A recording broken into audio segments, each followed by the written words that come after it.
શરૂઆત કરીએ રૂપિયાના કારોબારથી તો રૂપિયો દિવસના અંતે 3 પૈસા જેટલો મજબૂત થઈને 83.43 ઉપર બંધ થતો જોવા મળ્યો. શરૂઆતી કારોબારમાં ડોલર સામે રૂપિયો 3 પૈસા નબળો થઈને 83.46 પ્રતિ ડોલરની સામે 83.49 પ્રતિ ડોલર ઉપર ખુલતો દેખાયો હતો.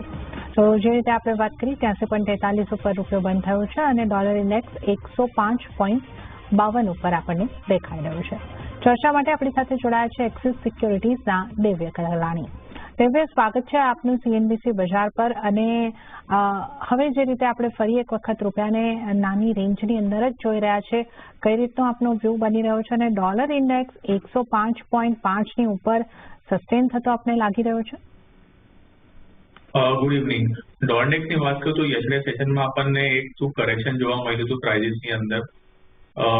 મેઇન હવે જે આ વીકમાં જે ટ્રેડર્સનો જે ફોકસ છે, જે ડેટા હેવી વીક છે, જીડીપી ડેટા છે, કોર પીસી પ્રાઇસ ઇન્ડેક્સ ડેટા છે, એના ઉપર રહેશે. એક્સપેક્ટેશન છે કે જે કોર પીસી પ્રાઇસ ઇન્ડેક્સ ડેટા છે એ કુલર દેન એક્સપેક્ટેડ આવશે. અગર એ આવશે તો ડોલર ઇન્ડેક્સમાં આપણને હજી પણ થોડુંક સેલ ઓફ જોવા મળી શકે છે. ને એનું જ ઇમ્પેક્ટ આપણને યુએસડીઆઈના પણ જોવા મળ્યું હતું કે જે રૂપિયો જે છે ડોલરની સામે થોડું મજબૂત થયું છે. યસ્ટરડે સેશનમાં પણ આપણને જોયું હતું કે એમાં બાઇંગ આવ્યું હતું રૂપિયાની અંદર એઝ કમ્પેર્ડ ટુ ડોલર. તો એક્સપેક્ટેશન એ રહેશે કે જ્યાં સુધી યુએસડીઆઈની વાત કરું છું પહેલા, અગર 83.60ની ઉપર અગર પ્રાઇસ સસ્ટેન નહીં કરશે ત્યાં સુધી આ જ રેન્જમાં ટ્રેડ કરશે 83.10 થી લઈને 83.60. ને ડોલર ઇન્ડેક્સની વાત કરું છું, મને એક્સપેક્ટેશન છે કે હજી પણ નીચે આવી શકે છે ડોલર ઇન્ડેક્સ, કે કાફી ટાઈમથી આ એક નાનકડા રેન્જમાં ટ્રેડ કરે છે. પ્રાઇઝિસ એ હાઈ લેવલ પર સસ્ટેન નથી થતા. ઓકે, તો આપણે અહીંયા આગળથી ડોલર ઇન્ડેક્સની અને રૂપિયાની પણ અહીંયા આગળથી ખાસ વાત કરી છે. કઈ રીતના જે ડેટા આપણા હેવી ડેટા વીકા છે તો એ ડેટાની ઇમ્પેક્ટ પણ આપણને કરન્સીની ઉપર દેખાઈ શકે છે. હવે વાત આપણે સોનાની કરી લઈએ તો શુક્રવારે યુએસના મોંઘવારીના આંકડા પહેલા સોનામાં વોલેટાઇલ કારોબાર રહ્યો છે, જ્યાં કોમેક્સ ઉપર ભાવ $2335 આસપાસ રહ્યા છે અને સ્થાનિક બજારમાં આપણે જોઈએ તો ફ્લેટ ટુ નેગેટિવ જેવા સંકેતો આપણને અત્યારે દેખાઈ રહ્યા છે. 71,771 ઉપર સોનાની અંદર કામકાજ થઈ રહ્યું છે. સાથે જ બેંક ઓફ અમેરિકા મુજબ આવનાર 12 થી 18 મહિનામાં સોનું 3000 પ્રતિ ઓન્સના સ્તરની પાસે પહોંચી શકે તેવા પણ અનુમાન કરવામાં આવી રહ્યા છે. હવે તમે કઈ રીતે જોઈ રહ્યા છો સોનું?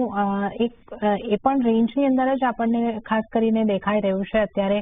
તો સોનાને તમે કઈ રીતે જોઈ રહ્યા છો અને આ જે અનુમાન બનતા દેખાઈ રહ્યા છે વર્ષની અંદર 3000 સુધીના લેવલ ક્રોસ થવાનું, આપનું વ્યૂ કઈ રીતનું છે? અગર તમે જેને કીધું કે સોનું જે છે એક રેન્જમાં ટ્રેડ કરે છે, કે લાસ્ટ અગર એક મહિનાની વાત કરું તો 71,000 થી લઈને 72,600ની રેન્જમાં ટ્રેડ કરે છે. અને જે પણ હમણાં લેટેસ્ટ ઇકોનોમિક ડેટા આવ્યા છે પ્રાઇઝિસ માટે, એ કાઇન્ડ ઓફ મિક્સ આવ્યા છે. તો એના વચ્ચે સોનાને એક ડાયરેક્શન નથી મળતો કે રેન્જની બ્રેક કરે કે નહીં. તો એ વન ઓફ ધ રીઝન છે કે પ્રાઇઝિસ એક નાના રેન્જમાં ટ્રેડ કરે છે.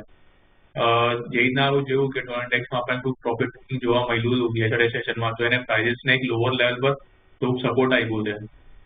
જે રીતના મેં ડિસ્કસ કર્યું કે આ વીક ડેટા હેવી વીક છે, તો એક્સપેક્ટેશન છે કે પ્રાઇઝિસ છે તો વોલેટાઇલ રહેશે. તો આઈ ગેસ મારું એડવાઇસ એ રહેશે કે ઇન્ટરડેમાં જ ટ્રેડ કરીને નીકળી જવાનું, કેમ કે કોઈ પણ અગર કોઈ મેજર ઇમ્પેક્ટ આવે છે ડેટાની અંદર તો મે બી આપણને ગેપ અપ કે ગેપ ડાઉન જોવા મળી શકે છે. તો ઇન્ટરડે માટે 71,600નો સારો લેવલ છે સોના માટે.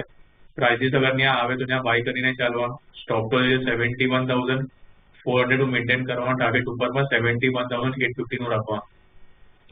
ઓકે, તો સોનામાં અત્યારે ઇન્ટ્રાડે ટ્રેડ જ કરો એ રીતનો વ્યૂ અહીંયાથી બની રહ્યો છે, કારણ કે ઘણા બધા ડેટા લાઇનઅપ છે અને આ ડેટાની ઇમ્પેક્ટ આપણને વોલેટિલિટી સ્વરૂપે જોવા મળી શકે છે. તો ઇન્ટ્રાડે માટે સોના ઉપર આપની જે સલામતી દેખાઈ રહી છે 71,600 બાય કરો, 71,400ના સ્ટોપ લોસ અને 71,850 સુધીના ટાર્ગેટ તમને ઇન્ટ્રાડેની અંદર બનતા દેખાઈ શકે છે.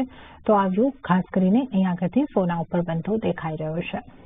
વાત હવે જો આપણે ચાંદીની કરી લઈએ તો ચાંદીમાં આજે પણ રેન્જ બાઉન્ડ કામકાજ રહ્યું. અહીંયા વૈશ્વિક બજારમાં આશરે ફ્લેટ ટુ નેગેટિવ જેવો કારોબાર થતો આપણને દેખાયો હતો અને કિંમતોની જો આપણે અહીંયા આગળથી વાત કરીએ તો $30 નીચે રહી. સ્થાનિક બજારની વાત કરીએ તો 88,850ના સ્તરની નજીક આપણને કિંમતો અહીંયા આગળથી રહેતી દેખાય છે. તેવે ચાંદીમાં થોડું દબાણ રહ્યું છે, પરંતુ અહીંયા પણ એક રેન્જ બાઉન્ડ કારોબાર આજે આપણને દેખાયો છે. ચાંદીમાં શુક્રવારે એક બહુ મોટો ફોલ આવ્યો હતો અને ત્યારબાદ આપણે આ રીતની એક નાની રેન્જની અંદર કારોબાર જોઈ રહ્યા છે. ઘટતી એવી વોલેટિલિટી આપણે ચાંદીમાં જોઈ રહ્યા છે, તો ચાંદીમાં આપની સલાહ કઈ રીતની રહેશે? ચાંદીની વાત કરું તો ચાંદીમાં તમે જે કીધું કે ફ્રાઈડેના જે ફોલ આવ્યો હતો તો કાઇન્ડ ઓફ મતલબ ગોલ્ડની સામે ચાંદી જે વધારે વીક લાગે છે કે વન ઓફ ધ રીઝન છે કે સાથે સાથે જે ડેટા જે આવ્યો હતો ફ્રાઈડેના એ બેટર દેન એક્સપેક્ટેડ આવ્યો હતો. એના વયથી જે એક્સપેક્ટેશન જે છે રેટ કરતાં થોડા ઘટી ગયા હતા. ને સાથે સાથે જે ઇન્ડસ્ટ્રીયલ મેટલ્સ છે એમાં પણ આપણને થોડું વીકનેસ જોવા મળ્યું છે. તો એ બે ફેક્ટર જે છે ચાંદી માટે એઝ ઓફ નાઉ થોડું નેગેટિવ છે. ને યુએસએ જે ડ્યુટી જે લગાવેલી છે સોલાર ઇમ્પોર્ટ્સ, જે ચાઇના જે સોલાર એક્સપોર્ટ કરે છે એના ઉપર, તો એના વજહથી જે સોલાર ઇન્ડસ્ટ્રી સેક્ટર છે ત્યાં પણ ચાઇનામાં જે ઇન્વેસ્ટમેન્ટ થોડું ઓછું થઈ જશે. તો એ પણ એક ફેક્ટર છે એઝ ઓફ નાઉ પ્રાઇસીસ માટે થોડોક એઝ ઓફ નાઉ નેગેટિવ જ રહેવાના છે. ને ચાર્જ સેક્શનની પણ અગર વાત કરું તો એ પણ થોડું ખરાબ થઈ ગયું છે. કે પ્રાઇસ અગર 90 ની નીચે આવી ગયા છે, જ્યાં સુધી 90 ની ઉપર છે ત્યારે થોડું પોઝિટિવ લાગતું હતું, પણ as of now charge structure થોડું નેગેટિવ છે. તો મારું એડવાઇસ ચાંદીમાં એ રીતે કે સેનોરાઇઝ કરીને ચાલવાનું. 89,500 ની આસપાસ આવે તો ત્યાં વેચીને ચાલવાનું. સ્ટોપ લોસ છે 90,000 નો રાખવાનો અને ટાર્ગેટ નીચેમાં 88,900 નો રાખવાનો. ઓકે, તો ચાંદીમાં આપણે જે રીતે વાત કરી કે ઘણા બધા ફંડામેન્ટલ રીઝન્સ પણ એક દબાણ દર્શાવી રહ્યા છે અને ટેકનિકલી પણ એક દબાણ બનતું દેખાઈ રહ્યું છે, તો સેલ કરીને ચાલવાની સલાહ ચાંદી માટે ચોક્કસપણે બનતી દેખાઈ રહી છે. 90,000 નો સ્ટોપ લોસ રાખવાનો રહેશે અને 88,900 સુધીના આ ટાર્ગેટ તમને આખરથી બનતા દેખાઈ શકે છે. તો સોનામાં ખરીદારી કરી શકો છો ઇન્ટ્રાડે માટે, પરંતુ ચાંદીમાં વેચીને ચાલવાની સલાહ આખરથી બનતી દેખાઈ રહી છે. તો સોના ચાંદીની આપણે આખરથી વાત કરી અને આ સાથે હાલ સમય છે બ્રેક લેવાનો, લેશું બ્રેક, અને બ્રેક બાદ આપણે દેવ્ય કકલાણી સાથે અન્ય કોમોડિટીઝની ચર્ચામાં આ શોમાં આગળ વધીશું.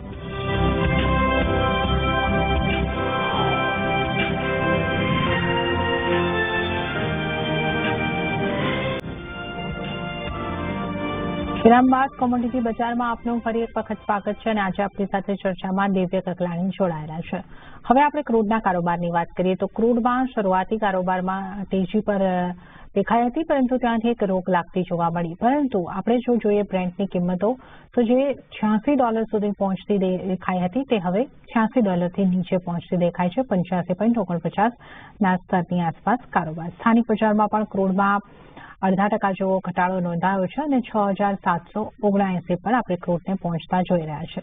નાઇમેક્સ ક્રૂડ લગભગ $81 આસપાસ પહોંચતું દેખાઈ રહ્યું છે. દેવે, ક્રૂડને તમે કઈ રીતે જોઈ રહ્યા છો? એક જીઓપોલિટિકલ ટેન્શન્સ પણ વધતા દેખાયા અને ક્રૂડમાં આપણે ખાસી એવી મજબૂતી બનતા જોઈ. $86 સુધી બ્રેન્ટ પહોંચ્યું. ત્યાર પછી આજના દિવસે આપણે ઉપલા સ્તરેથી એક ઘટાડો આવતા જોઈ રહ્યા છે. તો આ પ્રોફિટ બુકિંગ છે કે તમે અન્ય પણ રીઝન્સ જોઈ રહ્યા છો અને આગળ ક્રૂડ માટે આપ કઈ રીતનો વ્યૂ રાખો છો? હમણાં જે કરંટ જે ફોલ આવ્યો છે એ પ્રોફિટ બુકિંગના વજહથી આવ્યો છે. યસ્ટરડે સેશનની અગર વાત કરું તો આપણને પ્રાઇસીસમાં સારી રેલી જોવા મળી હતી. મેઇન રીઝન એ છે કે જીઓપોલિટિકલ ટેન્શન જે ચાલી રહ્યા છે around the globe, A reason છે. યુક્રેન વાળાએ સ્ટેટમેન્ટ યસ્ટરડે આપ્યું હતું કે રશિયાના જે ઓઇલ પ્રોસેસિંગ ને સ્ટોરેજ ફેસિલિટીઝ છે મોર દેન 30 પર એવો એટેક કર્યો છે અને રશિયા વાળાએ સામે બ્લેમ કર્યું છે યુએસએ ને કે યુક્રેને જે અટેક કર્યું છે એમાં યુએસએ રિસ્પોન્સિબલ છે. તો એ લોકો પણ એડિક્વેટ મેજર્સ લે છે and they have to be ready for the consequences.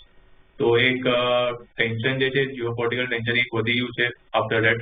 ને બીજા એન્ડ પર જે મિડલ ઇસ્ટમાં પણ જે ટેન્શન ચાલી રહ્યું છે ઇઝરાયલ ને હમાસ ને જે બીજા નેબરિંગ જે કન્ટ્રી છે એની વચ્ચે, તો એના વજહથી પણ એક ટેન્શન જે માર્કેટમાં છે. તો અને સાથે સાથે અગર યુએસએ ની વાત કરું તો આજે સમર ડ્રાઇવિંગ સિઝન જે છે એમાં પણ જે ડિમાન્ડ જે છે એઝ ઓફ નાઉ વધી છે. તો એઝ ઓફ નાઉ જે પણ ન્યૂઝ ફ્લો જે આવી રહ્યા છે પ્રાઇસીસ માટે એ પોઝિટિવ છે. તો કોઈ પણ કરેક્શન આવે પ્રાઇસીસમાં તો બાય ઓન ડિપ્સ કરીને ચાલવાનું. ઇન્ટ્રાડેમાં 6,720 ની આસપાસ આવે પ્રાઇસ તો બાય કરીને ચાલવાનું. સ્ટોપ લોસ છે 6,680 નું રાખવાનું અને ટાર્ગેટ ઉપરમાં 6,770 નું મેન્ટેન કરવાનું. ઓકે, તો ક્રૂડમાં ખરીદારીની સલાહ આગળથી બનતી દેખાઈ રહી છે. 6,770 સુધીના ટાર્ગેટ માટે તમે આ કોલ લઈ શકો છો. તો આવ્યું અહીંયા આગળથી ખાસ કરીને ક્રૂડ ઉપર બનતો દેખાઈ રહ્યો છે. હવે આપણે વાત કરી લઈએ નેચરલ ગેસની. તો સ્થાનિક બજારમાં નેચરલ ગેસની કિંમતો ઉપર આપણે લગભગ નજર કરી લઈએ તો લગભગ 3% જેવી તેજી આવતી આપણને દેખાય છે અને આ તેજી અત્યારે આપણે જોઈએ તો થોડી 0.5% જેવી મજબૂતી છે અને 232 સ્તરની આસપાસ આપણને નેચરલ ગેસની અંદર કારોબાર થતો દેખાઈ રહ્યો છે. દેવ્ય, નેચરલ ગેસને તમે કઈ રીતે જોઈ રહ્યા છો? 232ની આસપાસ અત્યારે કારોબાર.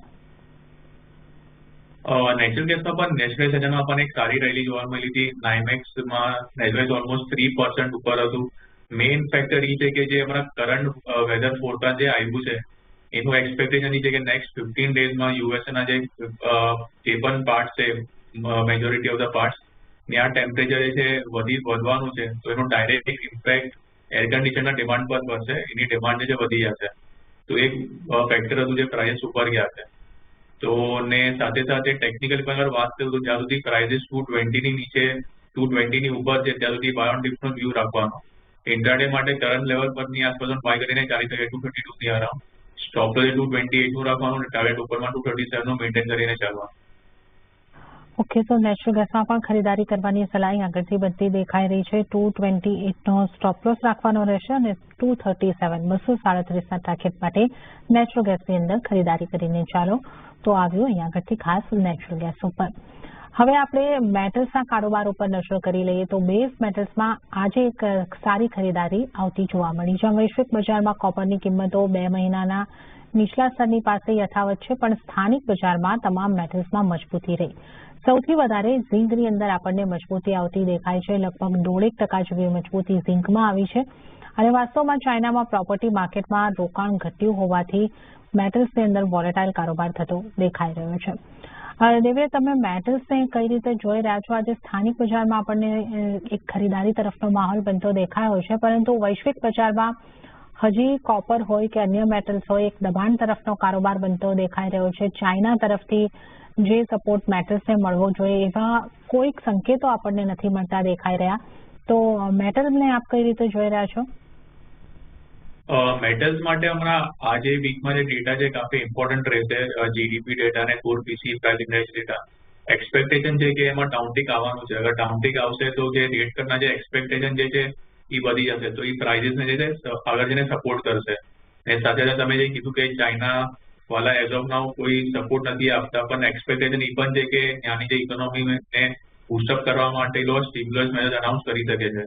તો હમણાં એક રીઝન જે છે પ્રાઇઝિસને લોઅર લેવલ સપોર્ટ આપી શકે છે. ને એઝ ઓફ નાઉ કોપર ને બાકી જે પણ અગર બેઝ મેટલની વાત કરું તો હાઈ લેવલથી એક સારું કરેક્શન આવી ગયું છે. તો આઈ ગેસ એક સારી ઓપોર્ચ્યુનિટી છે, કાઇન્ડ ઓફ બાર્ગેન બાઇંગ છે ઇન્વેસ્ટર્સ માટે. તો કોપર જે છે ઇન્ટરડે માટે જુલાઈ કોન્ટ્રાક્ટ જે 846ની અરાઉન્ડ આવે તો ત્યાં બાય કરીને ચાલવાનું. સ્ટોપ જે છે 842નું રાખવાનું અને ટાર્ગેટ ઉપરમાં 851નું મેન્ટેન કરવાનું. ને ઝીંકમાં પણ જેને તમે કીધું કે વધારે સ્ટ્રેન્થ દેખાઈ રહી છે બાકી બેઝ મેટલ કરતા, તો ઝીંક પર એક ટોપ પીક રહેશે. 256ની આસપાસ અગર આવે છે જુલાઈ કોન્ટ્રાક્ટ તો ત્યાં બાય કરીને ચાલવાનું. સ્ટોપ 254.80નું રાખવાનું અને ટાર્ગેટ ઉપરમાં 257.50નું મેન્ટેન કરવાનું. ઓકે, તો અહીંયા આગળથી મેટલ્સની અંદર કોપરની અંદર ખરીદારી કરવાની સલાહ બનતી દેખાઈ રહી છે 851ના ટાર્ગેટ માટે અને કોપર માટે સ્ટોપ લોસ જે રાખવાનો છે 842નો અને ઝીંકમાં પણ ખરીદારીની સલાહ બની રહી છે 256ની આસપાસથી ખરીદારી કરીને તમે ઝીંકની અંદર ચાલી શકો છો. તો આપણે ખાસ કરીને મેટલ્સની આ જે ટોપ પીક છે દેવ્યની એની વાત કરી છે. એલ્યુમિનિયમ ઉપર આપનો કઈ રીતનો વ્યૂ છે દેવ્ય?